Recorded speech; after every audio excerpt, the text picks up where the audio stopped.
turning 30 recently, I thought, you know, I'm going to reflect on my past, see if I'm truly shooting for the stars that I once wanted to. And I thought, I'm going to look back at all of my astrological readings I've had in the past.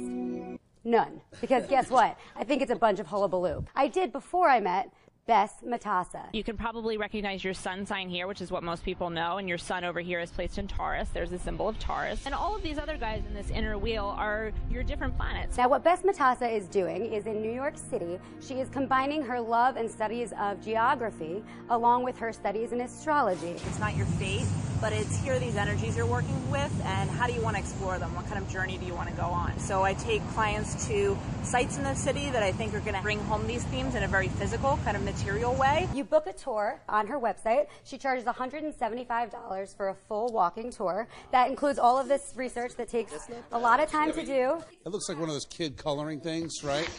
Yeah. The crayons are sold separately. What I got was a thing unique to me that tells me about my star reading, and the only other person who shares the same exact traits that I do is somebody that was born at the exact same minute, at the exact same place, on the exact same date. Aptly, this is titled Street Signs. So the location she chose for me was Dumbo, Brooklyn. It's a very sort of industrial area. It's right in between two big New York City bridges, the Manhattan Bridge and the Brooklyn Bridge. It's very loud. It's very rough and sort of urban, but then there's some quiet little beautiful places in there.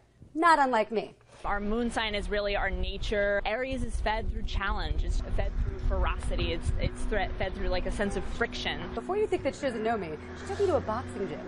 Gleason's boxing gym in Dumbo, and I felt right at home. One of the real challenges of this moon in Aries is picking your battles, you know, and knowing when to fight for yourself. But then she brought me to an archway under the Manhattan Bridge. Cool little spot with actually a tiny little lighthouse that I never knew existed. I wanted to take you here to talk a little bit about your Saturn return, which is a moment in your life where you're looking back upon the structures that you've built up until this point and deciding what stays and what goes. I might be a little less productive in the coming weeks because she told me, hey, take a break and take some quiet time. Everything that you said sounded really positive, but I did some research too about your sign, Taurus. According to zodiacsignsastrology.com, some of your weaknesses are being stubborn, laziness, possessive, materialistic, self-indulging. It wasn't all positive. I'm glad you brought that up because it really wasn't. She also brought me to Jane's Carousel, which is this beautiful carousel in between the two bridges, and she sort of insulted me. She wasn't like, you're a beautiful carousel. She was like, you know, sometimes you get stuck in the fantastical world and you lose sight of reality, which isn't necessarily a positive thing. But that's a good thing here.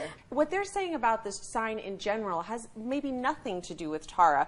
Take it or leave it, but the true believers are going to believe in something that's very specific and unique to each of us. I'm a Taurus too. Me and Tara are definitely bulls. We're stubborn, but we'll fight you. Okay, so it is accurate.